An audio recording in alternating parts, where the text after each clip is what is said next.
pagi, Bu. Assalamualaikum warahmatullahi wabarakatuh. Waalaikumsalam warahmatullahi wabarakatuh. Bagaimana kabarnya hari ini? Baik, Bu. Baik, semoga kita semua selalu dalam keadaan sehat ya. Sebelum kita memulai pelajaran, alangkah baiknya kalian membersihkan kolong-kolong sampah yang ada di meja laci kalian. Silahkan bersihkan terlebih dahulu. Jika ada sampah silahkan dibuang keluar. Ibu tunggu 5 menit.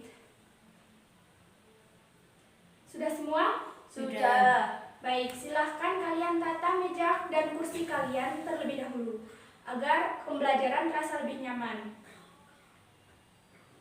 Sudah? Sudah. Baik, untuk ketua kelas silahkan dipimpin berdoa terlebih dahulu. Berdoa mulai. Berdoa selesai. Baik, terima kasih. Selanjutnya Ibu akan presensi terlebih dahulu ya. Apakah ada yang tidak hadir hari ini? Hadir semua, Bu. Baik, hadir semua ya. Alhamdulillah. Baik, minggu lalu kita sudah belajar tentang macam-macam belahan. Apakah ada yang masih ingat atau sudah lupa? Silahkan bisa dipelajari kembali ya. Hari ini Ibu akan melanjutkan. Namun sebelumnya, silahkan kalian perhatikan seragam ataupun rok yang kalian kenakan. Nah, setiap bagian jahitan itu pasti terdapat sisa tepi potongan.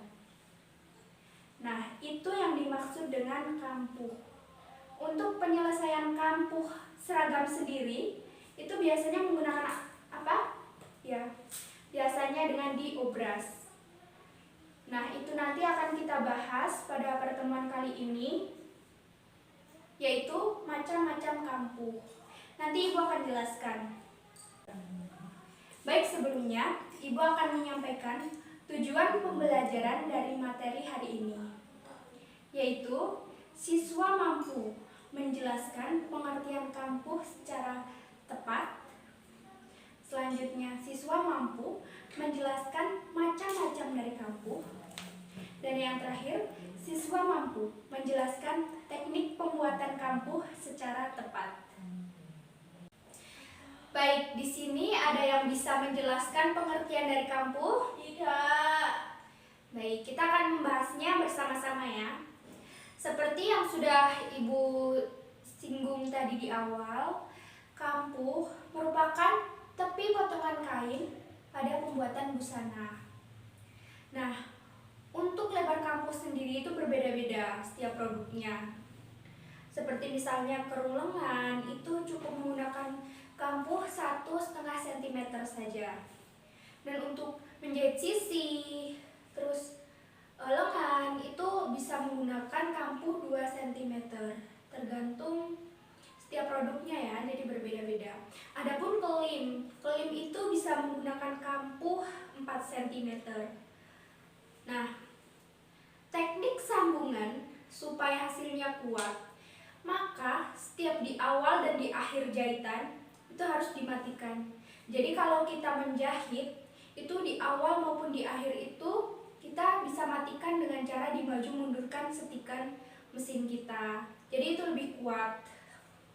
Seperti itu ya. Nah, itu tadi pengertian dari kampuh.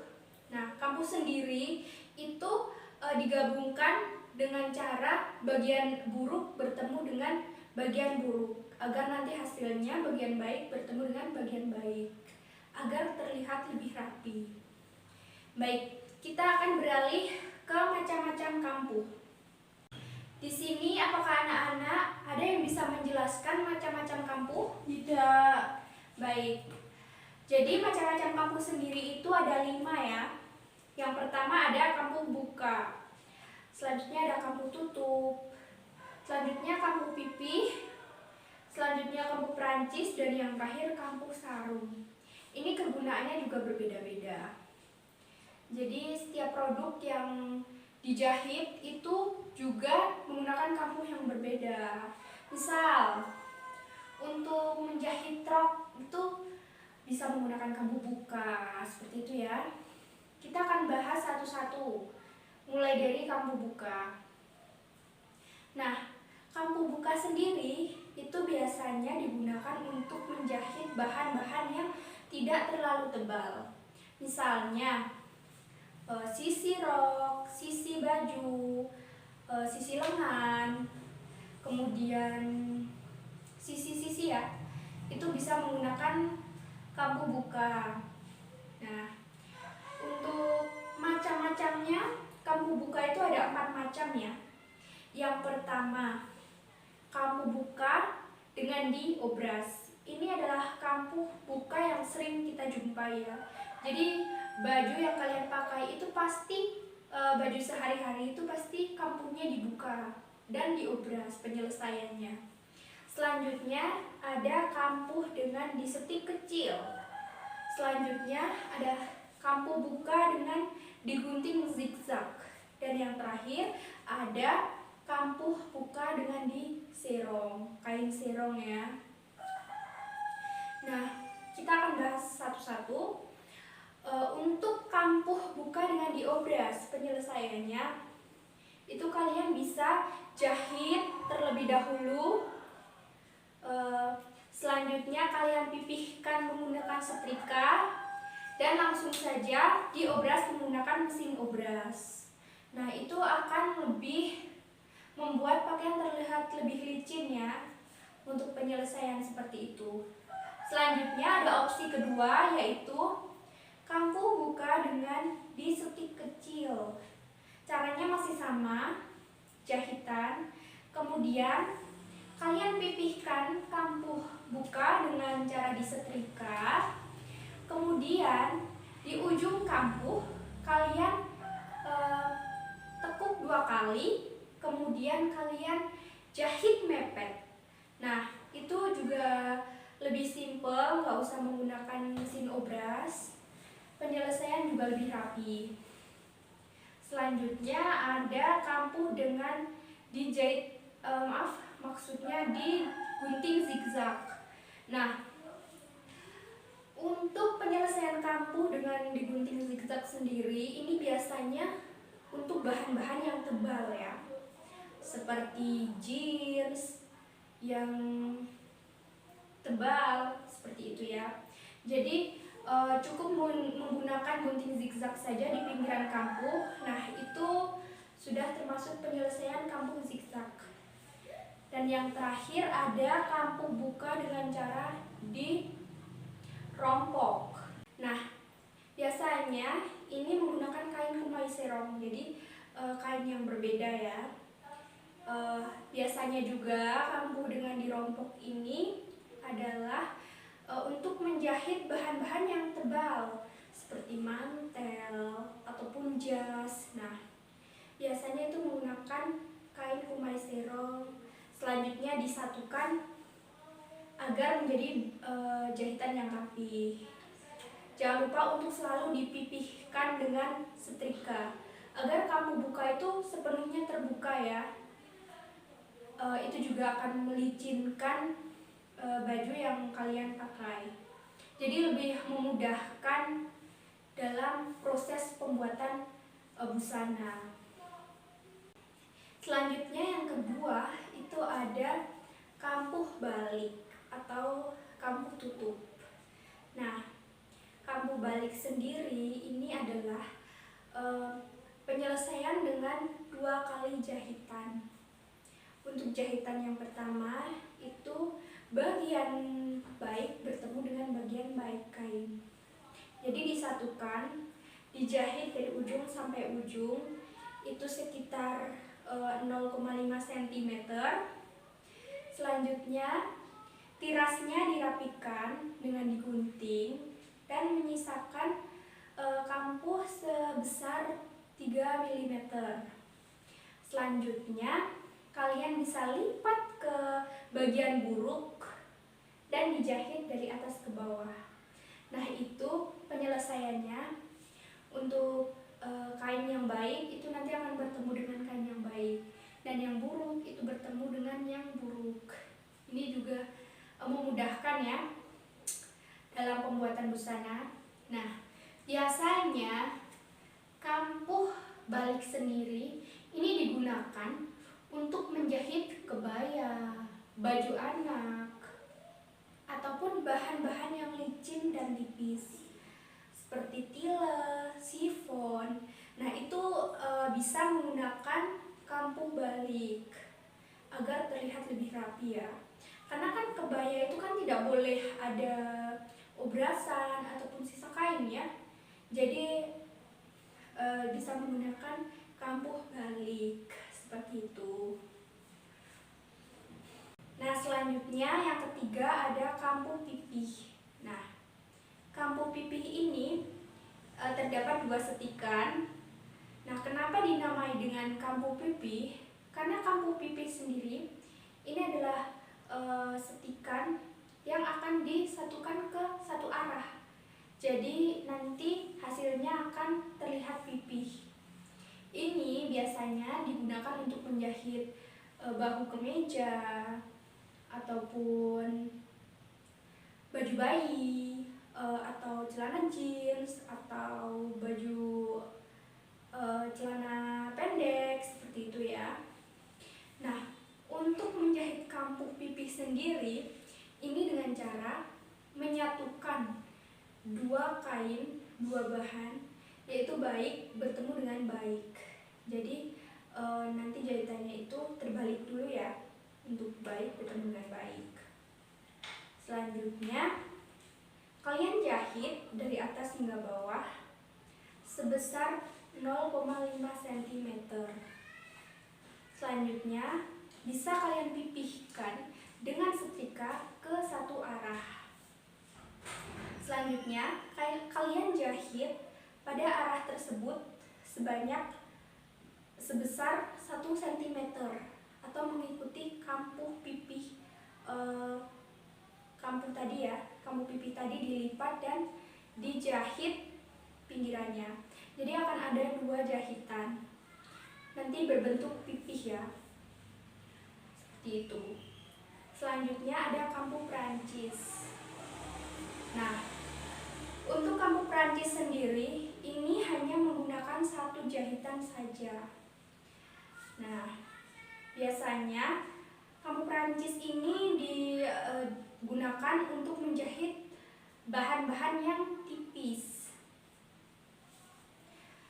Jadi untuk pengerjaannya sendiri kampuh pipih ini yaitu bahan yang satu dengan bahan yang satunya lagi itu tidak sama ya, tidak sama lebarnya. Jadi bahan yang satu lebih tinggi daripada bahan yang satunya lagi, seperti itu. Kemudian misalkan diibaratkan ini kain dan ini kain yang satunya ya. Jadi seperti ini anak-anak. Nah, nanti dijahitnya itu sekitar 1 cm. Nah, untuk kelebihan bahan yang di atas ini kalian lipat dan jahit lagi di bagian yang tadi pertama kali dijahit. Nah, Ibu harap kalian sudah ada gambarannya. Di akhir pembelajaran nanti Ibu akan memperlihatkan clipping agar kalian lebih bisa menangkap materi hari ini ya. Dan sekaligus nanti ada penugasan. Selanjutnya yang terakhir ada kampuh sarung. Nah, di sini kampuh sarung itu digunakan untuk menyambung bahan-bahan yang bermotif seperti motif sarung, motif kotak-kotak, sehingga motifnya itu bersatu ya. Nah, ini biasanya digunakan untuk menjahit sarung dengan cara untuk 2 bahan ini tepian bahan kalian lipat sebesar 0,5 cm. Jadi 2 bahan ini dilipat 0,5 cm semua. Kemudian kalian satukan dengan bagian baik itu bertumpuk dengan bagian buruk. Jadi nanti baik bertemu baik, namun untuk kampuhnya itu baik itu bertemu dengan bagian buruk. Nah, setelah lipatan 0,5 cm tadi dipipihkan dengan setrika, kalian jahit menumpuk dengan bagian yang satunya. Jadi kanan dan kiri itu menumpuk ya. Seperti itu. Semoga kalian ada gambaran dengan ibu menjelaskan seperti ini, kalian juga bisa menggunakan referensi lain dengan melihat di internet ataupun melihat di buku. Itu sudah sangat amat banyak ya. Jadi ibu harap kalian dapat mengerti pembelajaran yang ibu sampaikan pada pagi hari ini. Baik, sebelum ibu mengakhiri pembelajaran pada pagi hari ini, apakah ada yang ingin dipertanyakan atau yang belum jelas? Silahkan ibu beri waktu untuk bertanya. Jika tidak ada, ibu akan bertanya kepada kalian. Jika kalian bisa menjawab, ibu akan memberikan kalian nilai plus ya pada pembelajaran hari ini. Itu sangat membantu kalian nanti di ujian jika nilai ujian kalian itu jelek. Baik ya. Nah, untuk pertanyaan pertama, siapa yang bisa menjawab ya? Pertanyaannya adalah, sebutkan pengertian dari kampuh jahitan. Apakah ada yang bisa menjawab? Silahkan angkat tangannya ya. Saya, Bu. Baik, silahkan Mbak Hilda untuk menjawab pertanyaan dari Ibu. Kampuh adalah jarak antara garis pula atau jahitan dan tepi potongan kain. Lebar kampuh pada setiap produk tidak sama, namun disesuaikan dengan kebutuhannya. Baik, betul sekali jawabannya dari Mbak Hilda. Terima kasih jawabannya, Mbak. Selanjutnya pertanyaan yang kedua ya. Sebutkan macam-macam dari kampuh jahitan. Siapa yang bisa menjawab? Silahkan angkat tangan. Saya, Bu. Ya, silahkan untuk Mbak Umi. Macam-macam kampung antara lain kampung buka, kampung sarung, kampung pipi, kampung sarung, dan kampung Perancis. Baik, betul sekali ya. Tapi tadi ada kesalahan ya. Kampung sarung cukup disebut satu kali aja. Nah, jadi macam-macam kampung itu tadi ada 5. Kampung buka, kampung balik, kampung sarung, kampung pipi, dan kampung Perancis ya. Nah, semoga materi hari ini kalian bisa pelajari lagi di rumah ya, agar lebih paham. Itu tadi pertanyaan yang Ibu berikan. Ibu harap kalian semua sudah paham dan tetap mencari referensi lain ya di internet karena sudah sangat banyak sekali ya. Baik, sebelum Ibu mengakhiri pembelajaran pada pagi hari ini, sebelumnya Ibu akan memberikan penugasan terlebih dahulu. Nah, di sini ada salah satu clipping yang nantinya kalian bisa cek. Kalian bisa lihat, ini clipping yang Ibu buat. Nah, kalian nanti juga akan membuat clipping seperti ini untuk tugas akhir nanti yang dikumpulkan pada saat UAS ya. Jadi di sini ada macam-macam belahan seperti yang minggu lalu kita bahas. Selanjutnya ada macam-macam kampuh. Nah, nanti tugas-tugas tersebut akan disusun di dalam clipping seperti ini. Untuk minggu depan, Ibu harap kalian sudah menyiapkan kain belacu atau kain mori ya, sebanyak 10 lembar dengan ukuran 30 x 30 cm. Nah, kain-kain itu tadi akan kita gunakan untuk praktik membuat kampuh ya, agar kalian lebih mengetahui tentang apa itu macam-macam dari kampuh. Baik, apakah ada pertanyaan dari penugasan yang Ibu berikan? Tidak, Bu. Baik, Ibu anggap semuanya sudah jelas ya? Jelas. Ya. Sebelum kita mengakhiri pelajaran pada pagi hari ini, Ibu akan sedikit menyimpulkan materi yang kita pelajari pada pagi hari ini, yaitu tentang kampuh. Kampuh merupakan tepi potongan kain dan pada pembuatan busana. Itu biasanya lebar kampuh berbeda-beda ya. Ada yang 1,5 cm sampai 2,5 cm. Nah, untuk macam-macam kampuh sendiri itu ada kampuh buka, kampuh balik, kampuh pipih, kampuh Perancis, dan kampuh sarung. Baik, mungkin segitu saja materi pada pagi hari ini yang dapat Ibu sampaikan kepada kalian. Kurang dan lebihnya Ibu mohon maaf. Namun sebelumnya silahkan untuk ketua kelas dipimpin berdoa terlebih dahulu. Berdoa mulai. Berdoa selesai. Baik, terima kasih untuk ketua kelas. Ibu akhiri, wassalamualaikum warahmatullahi wabarakatuh. Waalaikumsalam warahmatullahi wabarakatuh. Tetap jaga kesehatan ya anak-anak. Baik, Bu. Kita bertemu lagi minggu depan.